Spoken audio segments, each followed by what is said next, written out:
Look, here's something really special that's happening. Lars and I are going to sit down, and it's going to be very special. In fact, I just got done doing it, so this is like recorded, and I'm going to put it in front of the interview, and it went really well. And just enjoy it, people, and hopefully you had fun at Metallica. If not, enjoy this, will you?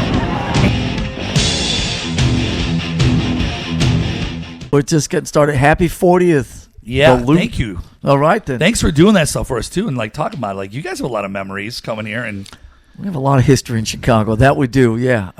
Going back to, I guess, the Metro in that's so crazy. 83. We rolled through the summer of 83 on the Kill 'Em All tour. Kill 'Em All just came out that summer. It was us and Raven.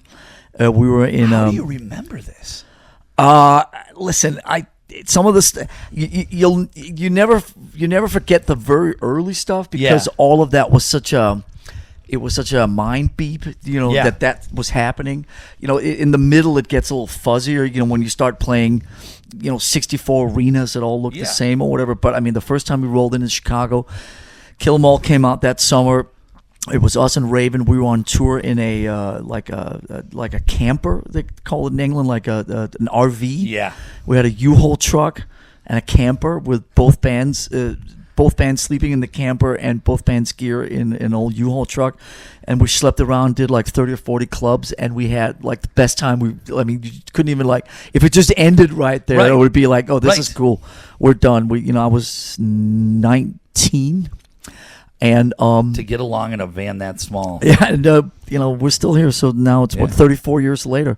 But obviously, Chicago, has been a pretty significant part of Metallica's history, and just looking at all the shows up through all the early days at the Aragon Ballroom and the UIC Pavilion, and then out at Poplar Creek. You are blowing my mind. How you have an amazing mind.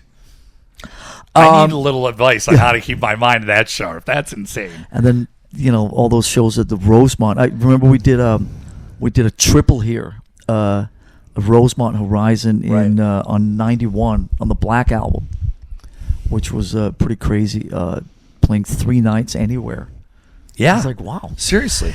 Anyway, we're not here to talk about. No, we are here to talk about that. Listen, I was talking to a bunch of people about like the questions I was going to talk to you about, and it's just like that. Like, you guys could have literally stopped making albums after the Black album and just toured for 20 years after that. You know what I'm saying? Like, but you guys still continue. A old though. No, but here's a new song. How many bands are doing it? Think about it. Yeah, but listen, without giving you too much of the. An art, we're artists and all that crap. It's a lot of fun to write songs. It's a lot of fun to create songs. It's a lot of fun to record them. It's a lot of fun to make records. Yeah. And you gotta allow yourself both sides of that coin. Being out on the road, being here for the last couple of days is obviously beyond incredible. But playing 5 or 6 new songs that we do every night and having new material and that's really cool. We do a lot of meet and greets and meet all different kinds of folks. And you guys still do it. Oh yeah, that's amazing. And I got to tell you it's that. Important, you guys. But I got to right? tell you, the 3-4 days ago in Texas, there was a kid in one of the meet and greets. He couldn't have been more than 6 or 8. And I said, blah blah blah. How you doing? What's your favorite song? Expecting him to say, Enter Sandman or whatever. Right. And he goes, Atlas Rise. I'm not making that up. 6 or 7 years old. He was about that tall. It was perfect. And I said, what's your favorite Metallica song? He didn't skip a beat, right? Yeah. Just Atlas Rise. So that's the reason we make records still. Right. Is so these younger kids and stuff, that's amazing that still happens. Yeah. It's what here's a question I borrowed from somebody already. All these people that you've been touring through the years, all these jobs that are on tour and things. What if you were not in Metallica and you were on the road? What other job in the crew would you want? What would be the best job that you would do? It's limited to in the crew. Yeah. I'd probably do Warren's job. See, I knew it. See, I knew it. Let's see. What do you? We knew there was going to say that. What do you do for a living? I take people out to dinner. What is Warren's job if people don't know? I take people out to dinner and take them out drinking and tell them how awesome so and so band is. There it is. And if I buy them enough beers or drinks, they'll play the record. There it is. Yeah. It's the best. 20 years ago, that was illegal, but nowadays it's fine. It's still fine. Just kidding. Warren has, listen, obviously there's lots of people out here that work their asses off to make Metallica what it is, but since Warren's standing in here with a big shit-eating grin on his face, I want Warren's job. Record. Look, and I was in radio. I did it, and I did Warren's job. I left radio for a while, and I went to the record side, and it could make you mad if you really love music, being on that side of the business. No, listen, it's tough, you know? But I've heard all the stories. I've seen it all. Obviously, in 35 years, I mean, the business has changed a lot. And you know, it's amazing there still is a business. But you know, we try to find the right balances, at least just for Metallica and all the people that are around us. And you know, they all are super passionate and want to just get the, you know, the. I don't know if the message is the right word, but they want to get the idea of Metallica out to as many people as possible, and that passion lives in all of us. And sure, yeah. Oh, but how about this though? I'll take the credit card. And you take the credit card, get some good bottles of wine. I'll take the credit card back. There it is. Is it the black? Oh, there it is, the Amex. All right. Hey, but you know what? Now, is there a different Amex for each band? No, are you kidding? So this one covers everybody. So Cage the Elephant, awesome. Metallica, everybody, Chili Peppers. And by the way, he's got a budget, so he's got to keep all those bands under a certain budget. So Warren's not buying those. So hang on a second. Right. So between the Chili Peppers, Muse, and Metallica, there it is. Who's the biggest spender? Well, that would mean he was to do the more. There it is. There it is. Well, Thank you. Well, thank you. Yes. That's very well said. But how about this? Now just change the word act to band. Whenever I hear the word act, I always go like, wait a minute, we're like in the circus. Vaudeville? We're in circus. A circus act. Well, thank you for saying that. Anyway. There it is. So tell us a little bit more about yourself. There it is. No, this is what I was just going to ask you. So this is such a great segue that, you know, you do your show. You do a radio show. You do a podcast now. That I do, yeah. And it's actually now the tables are turned, and then now these annoying DJ guys like me asking the same stupid questions. But it's actually a radio show because it goes out Beats, on the radio. Yeah, it's a radio station. So, and it's actually, I think it's on quarter to. You know what? Are we on your show right now? Hang on a second. I actually think it's on right now. If we're on your show right now, this is awesome. What time is it in California? 3. Yeah, 3:45. Let's see if this works. Oh, this is awesome. Hang on a second. Let's see. How do I do this? I don't know how to do this. Press play, radio. There you go. Go to Beats. Dude, I'm on the radio. Look at this. Wait. Who do you got? Royal Blood on? Oh, You're playing it That's the name of your show. It's Electric, right? That's my show. Yeah. Okay, so now that you get to do it. Wait. See, I'm interviewing Royal Blood. Of humor, but mainly shock. It was just like the most unbelievable news you could ever be woken up to.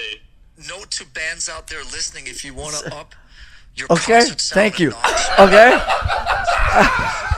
This is the best. I got my own radio show, bitches, and it's on right now. All right, this is what I want to ask you. Okay, wait, let's listen to Royal Blood. It's much more interesting than interviewing me. Stop it. That's must be able to contort left bollock. Well, we're talking about. On that happy note, I think it's time to play one more song and then. Okay. Look at you segue into the song. We were just Jesus Christ. talking about. They have a sound man who has a contorted testicle, and we were just talking about. Oh, that's nice. Yeah, it's a long story. See, but now that you get to do it and you get to interview people that you probably don't even know sometimes. Do you get? Yeah, no. I mostly interview. The great thing about having your own show and listen, all props obviously to Zane and to the rest of the Beats One crew is that they let me 100% do my own thing. The best. There's no directive. So the only people I have on the show are people that I want to talk to. The only music I play is music that I want to share with everybody. There's no, I've got to play this or do that or whatever. So Royal Blood are friends of mine. They had a new record that came out on Friday, and I wanted the world to know it. At Lollapalooza, they were sitting side stage, and I was hanging out with them side stage. And I'm going to see them next week in Glastonbury. They're playing in Glastonbury. Yeah. Love them. And do you find it? You get to ask the question. Do you ask the questions that you are annoyed to hear? Do you usually ever ask them? Don't tell me you don't. I You'll be like, "Where are you going on tour? No, but how's the next album gonna sound? Who produced it? You don't do that shit. do you? No, it's Come a conversation. I mean, Right. it's a conversation. They were on a, I mean, how we joke on our radio show that the only thing that's not going to happen is it's going to turn into a real radio show. It's more like Wayne's World or Beavis and Butthead. It's like me and my sidekick Stefan. We're just kind of sitting there having a great time, being completely juvenile, and it's very sort of chaotic, the energy. Right. They were on a Royal Blood were in England on a pub crawl. This was about midnight or 1 o'clock in the morning. And we were on a cell phone, and they kept getting cut off all the time. And I mean, it's totally but it's just still fun. brilliant because it doesn't It's fun. happen. Yeah, it's fun. Yeah, because it's fun. we're always when we do Yeah. like corporate radio, where you get down to you got to be within 2 seconds. You got to make sure it's this, make sure it's quick. You don't have those confined There's none spaces of that, in that, and So that's what makes it amazing. It's When's really it on fun. again? It's Plug on it. Well, my radio show, it's electric. On Apple Music, Beats One is on every Because he Sunday. just took this over anyways. Is on every Sunday at so I guess that's 6 p.m. Eastern, 3 p.m. Pacific. So that would be wait, hang on, that's 5 p.m. It's Thank you. 5 p.m. right. 5 p.m. Central. Loop time, Chicago time. All right then. Well, thank you, man. Well, thank you. Thanks for hanging out, and we can't wait for the show tonight. Anything that we haven't seen before going to happen tonight? I'm going to dab. Really? Yeah. Yes. My 10-year-old's been asking me to dab for the last couple shows, and I've been dabbing when I've been walking off stage, because he usually sits there behind the drum kit, and I do kind of like a dab thing. But he says it doesn't really count because I'm not doing it in front of the audience. Right. I'm doing it when I'm facing him walking off stage. So tonight he dared me to go up and dab in On front of Dad's the Day. in front of the audience. So I'm going to do that in front of 60,000 people tonight. Well, good. By the way, I have to say it's very cool to be back here because I was here 2 summers ago seeing the very last Grateful Dead show. Really? Yeah, my oldest son and I and my wife flew out to see the last show of that. That's amazing. They played 3 nights in a row. That's I was up awesome. in the stands drinking Coors Light. Isn't that awesome? Yeah. Oh, It was that's a really good cool. question. Really quick, I got to ask this question before we go. Have you ever seen somebody wear a Metallica t-shirt that you knew, kind of figured they were wearing it because it's just cool, and you like walked up to them and said, "Do you know that?" and didn't have no clue who you were, or any kind of situation like occasionally, that? I mean, it depends. Would you A look at lot me and of go, "They don't know that"? Well, a Because lot you know of times- James did that whole thing where he like looked at a lot of famous ti- people yeah. in the t-shirts. It depends what kind of mood I'm in. Right. Sometimes I'll see somebody at the airport or whatever. I'll just sort of in passing go like, "Hey, nice shirt," and somebody will kind of give me like a thumbs up or whatever. But when I was over at the yesterday, there was a little like a Chicago art fair. Yeah. A street fair over Right down the in- street. Yeah. Yeah. Just over where Lollapalooza is. Yeah. And I was walking there with my kids, and there was a guy who had a Metallica shirt on and had his whole family with him. And just as I was passing him, I sort of said, "Hey, like, nice shirt." And he obviously Recognized stopped you. and recognized me. And they were all in town from maybe it was Indiana or somewhere down south in the state of Missouri or whatever. But they'd come up to Chicago to see the show. They'll never forget it. Oh, it was The cool. greatest. He has 2 little daughters with him. They couldn't have been more than maybe 8 or 10. Awesome. So it was awesome. That's awesome. Really Happy cool. Father's Day, by the way. And right back at any fathers. I'm in the not. room? I don't. That's Anybody? not that I know of. No. Not that I know. I'm of. the only dad in this Yeah, room. that's crazy. All right, well, happy fucking Father's Day, Right there Lars. you go, buddy. Lars, thank you so much, man. talking to you. Awesome. All right, thank thank you. you. Woo! Thanks, guys.